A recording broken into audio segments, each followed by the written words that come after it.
Es momento de conversar con quienes lideran ideas transformadoras. Sin pretexto.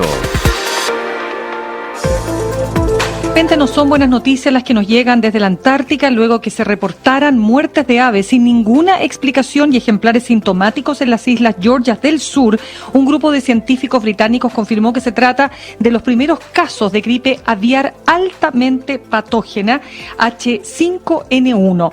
Y ante esto se suspendió gran parte del trabajo científico relacionado con animales, pero intensificadas las medidas de bioseguridad, se estableció el monitoreo a largo plazo de aves depredadoras marinas. Y en medio de esta información en desarrollo, hasta hoy dura el 11º Congreso Chileno de Investigaciones Antárticas, que estará dando a conocer sus avances en materia de investigación y proyectos antárticos. De esto y más queremos conversar con nuestro columnista de hoy.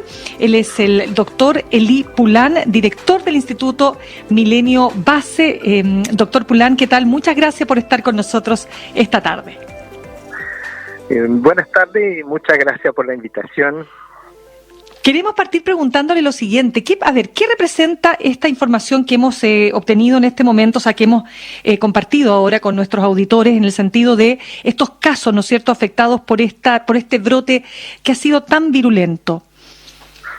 Bueno, es una noticia muy reciente que comunicó el British Antarctic Survey, que tiene una base permanente en Georgia del Sur y que pudieron ver los primeros casos de aves marinos afectados por gripe aviar. La Georgia del Sur todavía, vamos a decir, no es parte del continente antártico, una isla que todavía está relativamente lejos de la Shetland del Sur o de la península antártica, pero ya están todas las especies conectadas, son poblaciones que viven en la Antártica también, entonces claro, es la alarma para decir que ya estamos, o si ya no es hecho ya, que esa gripe aviar va a llegar a la península muy probablemente en ese verano. Doctor Pulán, ¿cómo puede haber llegado al el foco que se detectó este virus? Son principalmente aves migratorias que se dispersan, que vuelan grandes distancias para alimentarse, que tienen conexión también con Sudamérica. Entonces es muy probable aquí que sea de una vía natural, ¿no?, que las aves se infectaron en Sudamérica, donde hemos visto ya el brote de manera bastante intenso y que le está llevando entonces a tierras antárticas ahora. ¿Y qué consecuencias puede tener este virus en los pingüinos? Bueno, en los pingüinos hay que saber que Antártica tiene una diversidad de ave marina muy importante, y entonces los pingüinos que son los más emblemáticos, pero estamos hablando del albatros, cormorán, petreles, hay una gran diversidad, y todas esas especies, tanto como los pingüinos, podrían estar afectados. Tenemos esos carroñeros que van a visitar la otra colonia de aves que son probablemente la mayor probabilidad de transmitir entre especies el virus, y la verdad es que vamos a tener que por el momento tratar de observar y visitar colonias de distintas especies para tratar de ver si podemos detectar algunos casos. ¿Hay alguna manera de tratar esto? O sea, como usted dice, visitar, monitorear, pero ¿de qué forma se puede evitar entonces, desde el punto de vista de la acción humana, la propagación?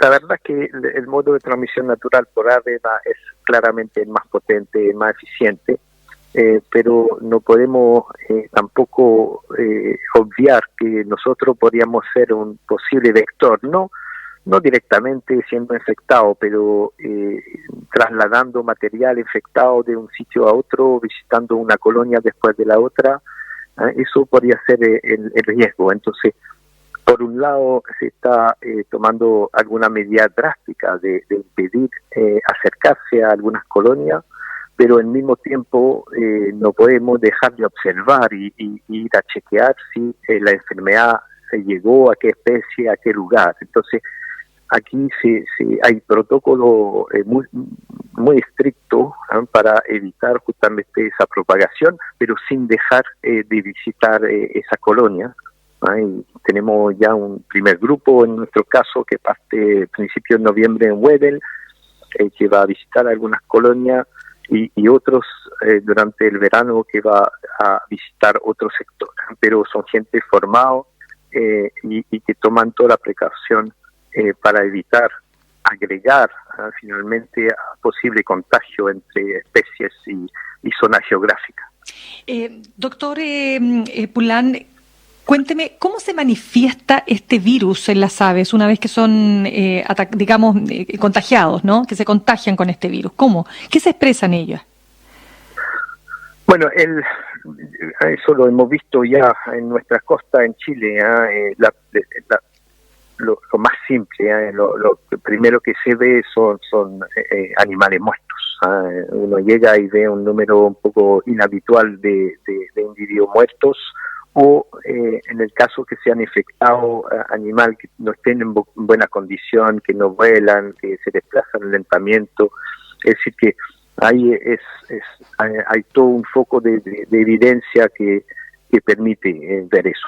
Obviamente eso tiene que ser confirmado después por eso la precaución con toma de sangre y búsqueda específica del virus en laboratorio. Claro, y si una ave infectada, muerta, ¿no es cierto?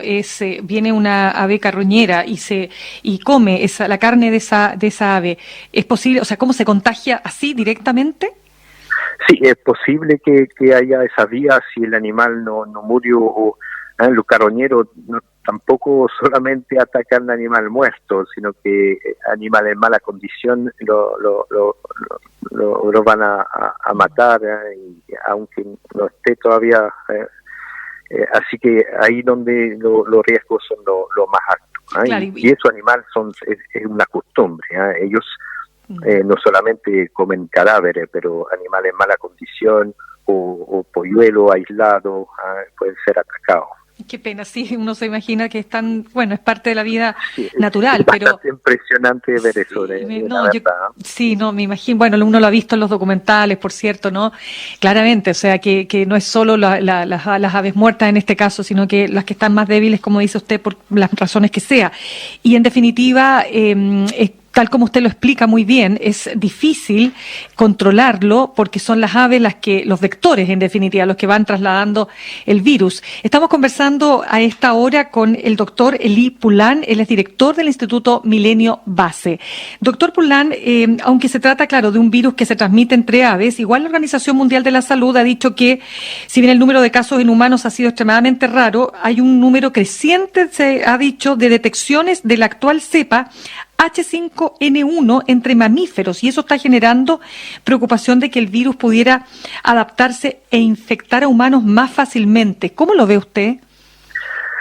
Sí, bueno, es un riesgo no menor, y obviamente la persona que van a manipular y tomar muestras de esos animales tienen todo el equipamiento necesario, guantes, unos trajes que se desechan después, para evitar y limitar al máximo y máscara, etcétera, para limitar al máximo el riesgo de contagio. Los casos han sido pocos, entonces no un riesgo elevado, pero es un riesgo, y obviamente que hay que tomar toda la precaución para los investigadores que van a estar en el terreno para limitar esos riesgos. Ahora, doctor Pulán, vamos a lo que es y a lo que representa en definitiva la Antártica. ¿Por qué es tan relevante que se mantenga, prístina de contaminación, libre de enfermedades, no? Bueno, quizás la primera razón es que el último que nos queda que un ecosistema más o menos prístino, porque siempre es más o menos, porque los contaminantes, aunque no se emiten in situ, llegan de otra parte, que sean para la corriente marina, atmosférica. Entonces, sí, hay contaminantes, pero obviamente para nada del nivel que podemos observar en los otros continentes. Y tenemos en la Antártica una suerte de laboratorio natural, de un ambiente prístino, y en particular va a ser un lugar fundamental para tratar de entender cómo el cambio climático, que es tema central yo diría no solamente en ciencia antártica actualmente, sino en toda las ciencias biológicas y física en nuestro planeta. Va a ser un lugar donde vamos a poder visualizar esa interacción de cambio climático y efectos sobre biodiversidad, lo que es extremadamente difícil de estudiarlo en otra parte, porque lo que es la alteración, la pérdida de especies en otro continente, todavía no es el cambio climático el mayor actor, es la deforestación, la agricultura intensiva, la sobreexplotación pesquera, la contaminación de la tierra, de los ríos, del océano. Entonces, ha sido bien difícil hasta ahora poder estudiar esa relación cambio climático, efectos sobre la biodiversidad. Y la Antártica sigue siendo nuestro laboratorio natural donde vamos a poder mirar esa interacción. Claro, porque usted lo que le estoy entendiendo es que al no estar presentes esos otros factores, el cambio climático aparece como el factor esencial para poder evaluar, ¿no es cierto?, los efectos que está teniendo en el territorio antártico, ¿no es así? Sí, es así. Mientras que está actuando también en otra parte del planeta, pero claro, está un poco enmarcado detrás de todo ese otro factor que son actualmente mucho más agresivos hacia la biodiversidad, el uso de pesticidas, todo eso, que el cambio climático por sí mismo. Pero el cambio climático viene y se va a reforzar y sabemos que tiene una tremenda inercia, entonces sí va a tomar cada vez un rol más importante. Pero si queremos apreciar desde un principio esa relación, la Antártica y el Océano Austral en general es el lugar adecuado. Y doctor Pulán, ¿por qué la Antártica tiene uno de los ecosistemas más frágiles del mundo? Hay varias razones. Primero, es único, es decir, que tiene particularidad, está muy aislado de los demás. Entonces, y ya todo lo que es en la zona antártica es como único. No se puede reflejar, no se puede visualizar en otra parte. Lo otro es que un continente frío, y el mar también muy frío, con gran parte de sus aguas bajo 0 grados. Entonces, toda esa fauna y flora se ha adaptado a esa condición durante millones de años. Y hay muy poca variación entre verano e invierno. Y si observamos una amplitud más grande, si observamos ese calentamiento, podemos pensar que esa biodiversidad no está preparado para esos cambios. Entonces, se está actualmente observando con lupa la posible llegada de especies exóticas que podrían instalarse en la Antártica. Ya se está viendo en el medio terrestre alguna especie de insectos o de plantas que todavía están muy ligados a la instalación humana, pero ya es como un puente para empezar a invadir. En el medio marino, por ejemplo, no tenemos todavía registro de especie exótica que se haya establecida. Sí se están encontrando, vienen llegando, pero las condiciones todavía son demasiado duras para ellas para que se establezcan, que se reproduzcan y empiezan a invadir. Pero cambio climático, aunque pequeño, podrían entonces gatillar esa llegada masiva de especies no antárticas y entrar en competencia o reemplazar esa fauna única que tenemos. Claro, qué interesante lo que usted nos plantea, doctor Pulán. Y bueno, a propósito de este Congreso Chileno de Investigaciones Antárticas, estos son uno de los temas principales. ¿Qué otros temas, no es cierto, son parte de la preocupación del mundo científico respecto de la Antártica?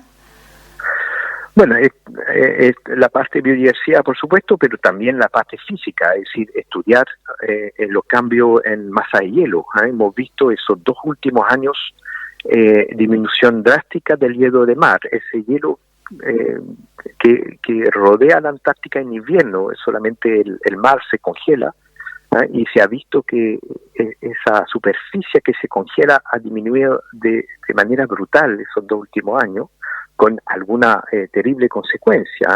En 2022 se reportó ya la muerte de más o menos 10.000 crías de pingüino emperador, porque el hielo se rompió antes de poder cumplir su ciclo y hacer la muda suficiente para poder vivir en el agua. Entonces hubo un fracaso total de una estación de reproducción para estas especies en la península oeste.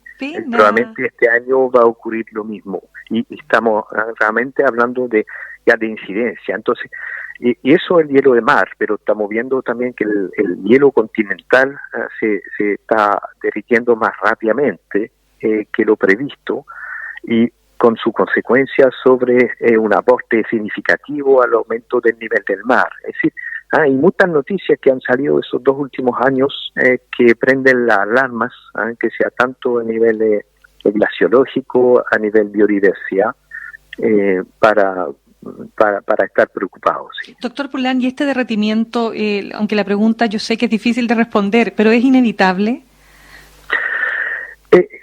Yo diría que sí, aunque hay que tener mucho cuidado porque son procesos que toman tiempo y a veces hay variación de corto plazo que podrían hacer creer que vamos rápido y quizás haya un repunte de hielo, pero la verdad que con la proyección del cambio climático, que tiene esa tremenda inercia, es decir, podríamos cortar toda la emisión de gas invernadero hoy, sabemos que ya lo que está en la atmósfera ya va a seguir actuando, y tenemos ya de cara a esos cientos de años de efecto de eso. Entonces, es poco probable que eso no se acompañe con esos cambios importantes en Antártica.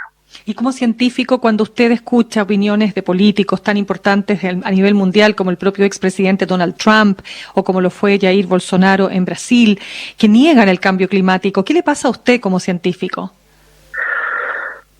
Bueno, es realmente una pena, pero yo siento que poco a poco ese debate, esa opinión contraria han tomado menos peso, aunque sean actores fundamentales a nivel del planeta, pero que son posiciones que son cada vez más indefendibles, y que la opinión pública, que ya está sufriendo los efectos directos del cambio climático, se van a convencer por sí mismos de la importancia del fenómeno. Yo creo que ya tenemos tanta evidencia y tanta catástrofe que hemos podido observar en esos últimos tiempos, anómala, eso, ola de calor, eso, el calentamiento anormal del océano. Es decir, que realmente va a ser muy difícil de defender esa línea en el futuro próximo.